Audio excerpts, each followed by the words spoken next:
ការញ៉ាំទឹកឲ្យបានច្រើនគឺជារឿងល្អតែបើសិនជាយើងញ៉ាំទឹកអត់បានជ្រើសរើសប្រភពច្បាស់លាស់យើងអត់ទទួលបានប្រយោជន៍ពីការញ៉ាំហើយអ្វីដែលសំខាន់វាអាចមានបញ្ហាដល់សុខភាពរបស់យើងទៀតក្នុងនាមជាអសិទ្ធិការីមួយរូបសុខភាពគឺជារឿងសំខាន់សម្រាប់នាងខ្ញុំការជ្រើសរើសទឹកញ៉ាំត្រូវតែមើលឲ្យបានហ្មត់ចត់ហើយអ្វីដែលនាងខ្ញុំបដោតសំខាន់ទៅលើការជ្រើសរើសទឹកញ៉ាំហ្នឹងទី1ទឹកត្រូវតែបន្សុទ្ធបានស្អាតល្អហើយទី2ទៀតទឹកហ្នឹងត្រូវតែធានាបានថាគ្មាននៅមេរោគហើយចំណុចសំខាន់ចុងក្រោយហ្នឹងគឺទឹកហ្នឹងអត់ក្លិនហ្នឹងហ្មងតោះកុំឲ្យខាតពេលយូរនាងខ្ញុំសូមណែនាំពីបច្ចេកវិទ្យា Smart Triple Filter ដែលធ្វើឲ្យទឹករបស់យើងញ៉ាំហ្នឹងកាន់តែមានអនាម័យគុណភាពខ្ពស់ហើយសុវត្ថិភាពដល់អ្នកញ៉ាំទៀតផងបច្ចេកវិទ្យា Smart Triple Filter ចែកចេញជា3ដំណាក់កាលសំខាន់ដែលក្នុងនោះមានដូចជាដំណាក់កាលទី1ដែលគេឲ្យឈ្មោះថា Ultra Filter គឺជាដំណាក់កាលដែលធ្វើការដកយកនៅសារធាតុកខ្វក់កម្ទេចកំទីដីខ្សាច់ធូលីចេញពីក្នុងទឹក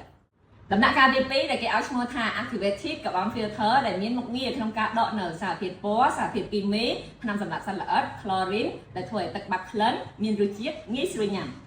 ដំណាក់កាលទី3ដែលគេឲ្យឈ្មោះថា Reverse Osmosis ដែលមានមុខងារក្នុងការដកយកនៅសារធាតុរ៉ែមិនចាំបាច់លោហៈធ្ងន់មេរោគនិងពពួកបាក់តេរីដែលបង្កបញ្ហាដល់សុខភាព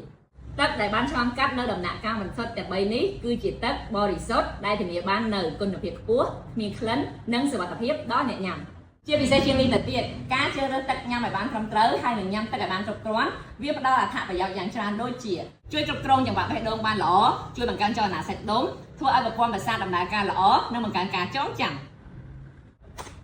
ញ៉ាំទឹកពិសាកម្ពុជាមោទនភាពជាតិអូភ្លេចប្រាប់ទឹកពិសាកម្ពុជាអត់ក្លិនចឹងណាស័ក្តិសមបំផុតសម្រាប់ចុងដោះគោឲ្យកូនរបស់លោកអ្នក